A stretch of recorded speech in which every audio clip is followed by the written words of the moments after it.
तो सभी भाई लोगों को और मेरे सभी देशवासियों को नमस्कार।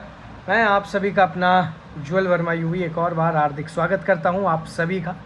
और आज का जो ये वीडियो है भाई, ये कोई जर्नल वीडियो नहीं होने वाला है, एक व्लॉग नहीं होने वाला है। ये एक बहुत ही ज़्यादा इन्फॉर्मेटिव व्लॉग होने वाला है, कि इन्फॉर्मेटिव वीडियो जो है ये होने वाली है। और इंडिया और वर्ल्ड की 7 बड़ी जो मैं आप कह सकते हो कि एक बहुत बड़ी ब्रेकिंग न्यूज़ के बारे में जो है मैं आप सभी को रिवील करने वाला हूँ इस वीडियो के अंदर, इस व्लॉग में।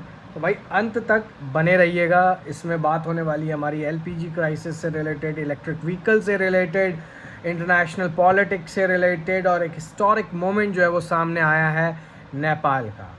तो वीडियो को अंत तक ज़रूर देखें, तभी आपको पता चलेगा कि देश और दुनिया में क्या हो रहा है, वो भी मेरे वीडियो और मेरे व्लॉग के माध्यम से। अच्छी लगेगी वीडियो तो लाइक करें, शेयर करें, कमेंट करें और सब्सक्राइब करना बिल्कुल भी ना भूलें। It is mandatory for all of you.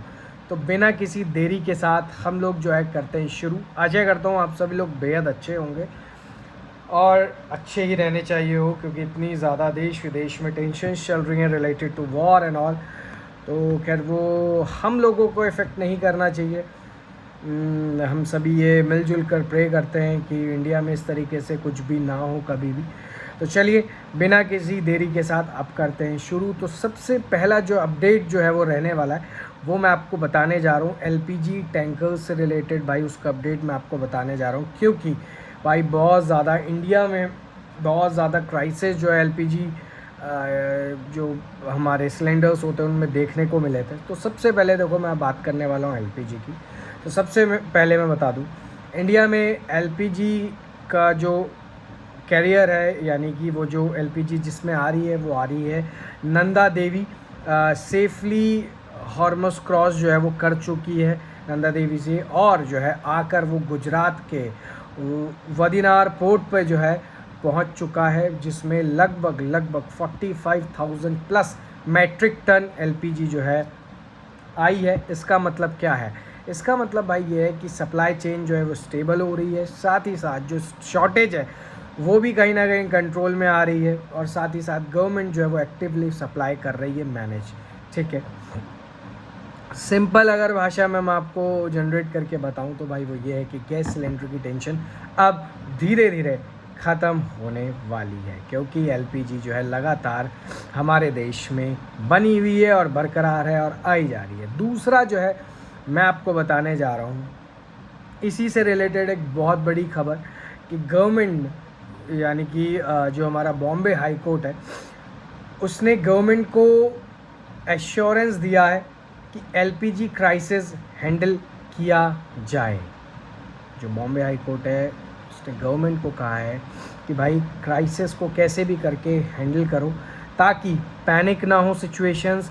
Panic में लोग ऐसा ना हो कि बहुत ज़्यादा ख़रीद लें एलपीजी, और कहीं ऐसा ना हो मार्केट अनस्टेबल हो जाए जिसकी वजह से और प्राइस कंट्रोल में फिर बहुत ज़्यादा दिक्कत आएगी। इसलिए बॉम्बे हाई कोर्ट ने गवर्नमेंट को कहा है कि आप लोग जो है कहीं ना कहीं वो ध्यान दें एलपीजी की क्राइसिस के ऊपर, एलपीजी के डिस्ट्रीब्यूशंस के ऊपर।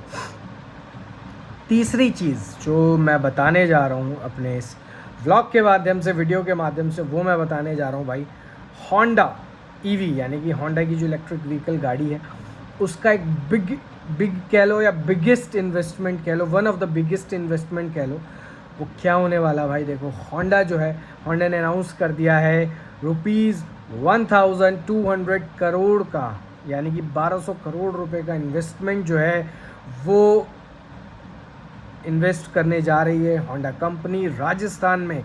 हमारे इंडिया का जो स्टेट है, one of the biggest state Rajasthan, वहाँ पर जो है ईवी प्लांट बनाने जा रही है, और जो मॉडल लॉन्च करने जा रही है होंडा ईवी में, यानी कि इलेक्ट्रिक व्हीकल में, वो होगा ओ अल्फा ईवी। इसका मतलब क्या है कि इंडिया में अब ईवी हब बनने जा रहा है, जॉब्स बहुत ज़्यादा क्रिएट होने वाली हैं भाई, पेट्रोल डिपेंडेंसी कम होगी, और साथ ही साथ लॉन्ग टर्म में फ्यूल प्राइजेस से रिलीफ मिल सकता है। ये भी बात है। अगर जब आप ये देखो ना, अगर अभी ईवी इतनी सी है, पेट्रोल डीजल इतना है।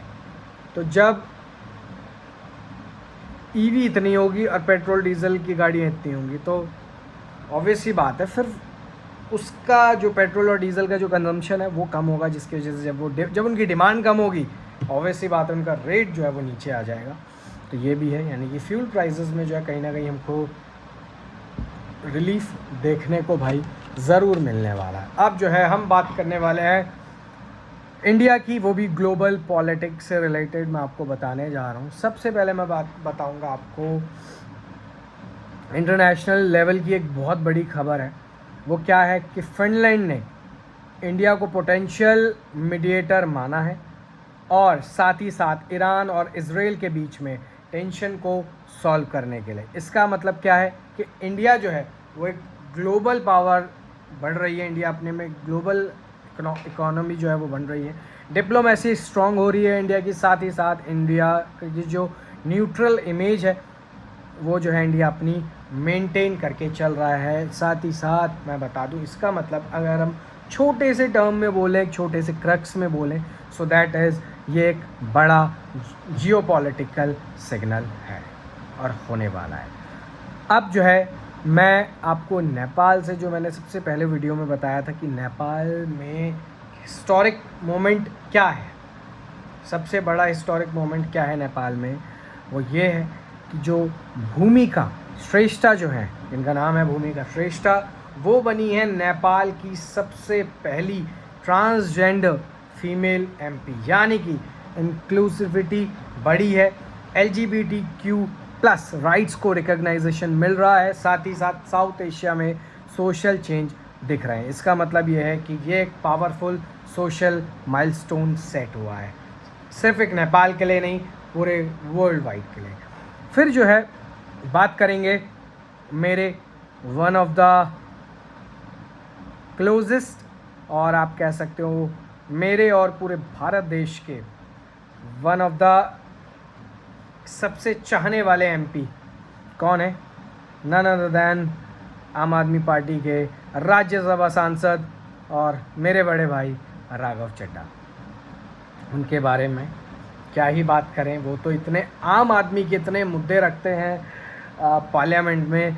अभी रिसेंटली उन्होंने एजुकेशन से रिलेटेड मुद्दा उठाया था, 60+ उन्होंने सीनियर सिटीजन्स के लिए हेल्थ चेकअप कुछ फ्री करके बताया था। एक उन्होंने बात करी थी अभी कि जो हम 28 दिन का जो रिचार्ज करते हैं उसकी वजह से पूरे साल भर में 12 महीने होते हैं, लेकिन जो 28 दिन का जो लोग रिचार्ज करते हैं वो पूरे 13 महीने के रिचार्ज कर देते हैं इस चक्कर में 28 दिन से रिलेटेड। तो काफ़ी सारे मुद्दे जो हैं वो उन्होंने उठाए थे, और इस बार जो उन्होंने मुद्दा उठाया है वो उठाया सबसे बेहतरीन मुद्दा, वो है बैंक मिनिमम बैलेंस इशू का। यानी कि जब आप किसी भी प्राइवेट बैंक वगैरह में ओपन करेंगे अपना खाता तो कहते हैं कि लास्ट आपको जो है 5,000 रुपये मिनिमम रखने पड़ेंगे बैंक में, 5,000 से नीचे अगर जाता है तो चार्ज कटेगा, ये होगा। तो सबसे बड़ा उन्होंने मुद्दा ये भी रखा है फाइनेंस से रिलेटेड। राघव चड्ढा ने राज्यसभा में डिमांड की कि मिनिमम बैलेंस पेनल्टी जो है वो ख़त्म होनी चाहिए, पूरे भारत देश के जितने भी बैंक्स इस चीज़ को लेते हैं। साथ ही साथ उन्होंने ये भी कहा है गरीब लोगों पर अननेसेसरी चार्जेस ये थोपे जा रहे हैं, और बैंक पेनल्टी सिस्टम जो है वो कहीं ना कहीं एक अनफेयर माना गया है। अगर ये इम्प्लीमेंट होता है तो जो आम आदमी है उसको सबसे ज़्यादा बेनिफिट होने वाला है, यानी कि हम जैसे जो आम जनता जो नागरिक हैं उनको सबसे ज़्यादा बेनिफिट होने वाला है। अब बात करूँगा मैं सबसे मेन चीज़ की, एंड दैट इज़ एग की एक्सपायरी। आपने कभी सुना भी नहीं होगा, अब जो है एग की एक्सपायरी की अवेयरनेस भी जो है रखनी होगी। यानी कि जो अंडे आते हैं अंडों के ऊपर जो है एक्सपायरी, जैसे हर एक प्रोडक्ट के खाने वाले प्रोडक्ट के ऊपर, ब्रेड के ऊपर, बटर के ऊपर, इन सब चीज़ों पे जैसे एक्सपायरी डेट लिखी होती है, वैसे ही एग के ऊपर भी अब एक्सपायरी डेट लिखी होगी, और वो मेंशन करना बहुत ज़्यादा ज़रूरी है, मैंडेटरी है। क्यों? Related to health safety, related to food poisoning, ताकि हम अवॉइड कर सकें, साथ ही साथ कंज्यूमर अवेयरनेस के लिए। तो इसलिए जो है मैं आप सभी को कहना चाहता हूँ नेक्स्ट टाइम से जब आप अंडे ख़रीदें तो आप ध्यान दें और इस चीज़ को ध्यान में रखते हुए अंडे खरीदें कि भाई उसमें एक्सपायरी डेट जो है वो मेंशन है या नहीं है। ठीक है, इसी से रिलेटेड मेरे को एक गाना याद आ रहा है, आओ सुनाए तुम्हें अंडे का फंडा, ये नहीं प्यारे कोई मामूली धंधा। चलो बढ़ते हैं इसी में आगे। तो भाई बात होती है अब देश विदेश और अन्य प्रदेशों की, हमने बात करी है, तो अब बात हम करेंगे अपने प्रदेश यानी कि उत्तराखंड की, जहाँ से मैं हूँ। तो भाई उत्तराखंड में आप सभी को पता है देहरादून एशिया का एजुकेशनल हब है। जिस तरीके से इंडिया का जो मेरठ है वो मेडिकल हब है एशिया का, वैसे ही एशिया का one of the biggest hub education जो है वो है देहरादून। तो इसी से रिलेटेड एक बहुत बड़ी खबर जो है वो मिली है, सामने आई है। वो क्या एक फैक्ट आया है कि मसूरी का जो वुडस्टॉक स्कूल है वो इंडिया का सबसे एक्सपेंसिव स्कूल है। इंडिया में सबसे एक्सपेंसिव स्कूल्स में से एक है। उसकी फ़ीस लगभग 15 to 20 लाख यानी कि 15 से 20 लाख रुपए पर ईयर की है, जिसमें एजुकेशन जो है अब एक लग्जरी बनता जा रहा है। तो ये थी सबसे बड़ी आप कह सकते हो देश विदेश की सबसे बड़े ब्रेकिंग न्यूज़ कह सकते हो, ब्रेकिंग न्यूज़ के फैक्ट्स कह सकते हो, इंटेलेक्चुअल थॉट्स कह सकते हो। जितने मैंने पढ़े, जितने मैंने देखे सुने, तो सब मैं आपको अपने व्लॉग के माध्यम से बताने वाला था। देखो यार, ऐसा होता है, व्लॉग मैं बनाता हूँ, डेली बनाता हूँ, सब चीज़ें होती हैं, पर हर मतलब कुछ ना कुछ चेंज होना चाहिए यार। डेली ठीक है, लाइफस्टाइल दिखा रहे हैं, जो कर रहे हैं वो दिखा रहे हैं, वो एक अलग चीज़ है, लेकिन यार कुछ इन्फॉर्मेशन भी तो दूँ यार। Being an advocate, being a responsible citizen of this country, of this democratic country named India, मेरा भारत महान। तो भाई एक डेमोक्रेटिक कंट्री का सिटीज़न होते हुए और एक रिस्पॉन्सिबल सिटीज़न होते हुए मेरा एक फ़र्ज़ बनता है, और बीइंग एन एडवोकेट भाई होते हुए ये मेरा एक फ़र्ज़ बनता है कि मैं आप सभी को, जो लोग मेरी वीडियो देख रहे हैं और जो लोग इन फ्यूचर मेरी वीडियो देखेंगे, भाई उनको लगे कि हाँ यार, इस बंदे में कुछ ऐसी बात है कि कुछ ऐसा नहीं कि सिर्फ व्लॉग ही दिखा रहा है या जनरल चीज़ों को दिखा रहा है, ऐसा नहीं है। ये भी होना चाहिए कि यार ये बंदा हमको कुछ इन्फॉर्मेशन दे रहा है। तो भाई जब मैं आप सभी लोगों के लिए इतनी मेहनत कर रहा हूँ, एक बहुत फैक्ट्स निकाल के ला रहा हूँ, तो भाई मेरे को ऐसा लगता है, मैं आशा करता हूँ कि आप सभी को वीडियो जो है वो बेहद पसंद आ रही होगी। भाई पसंद आई तो हाथ जोड़ के मेरी विनती है आप सभी से, सब्सक्राइब कर दो यार चैनल को, और साथ ही साथ शेयर कर दो अपने सभी दोस्तों को। तो मिलते हैं आप सभी से एक और नए अच्छे से व्लॉग के साथ, एक और अच्छी सी नई वीडियो के साथ, चाहे वो कैसी भी वीडियो, चाहे गेमिंग हो, चाहे फैक्चुअल वीडियो हो, चाहे जर्नल एक व्लॉग हो। धन्यवाद।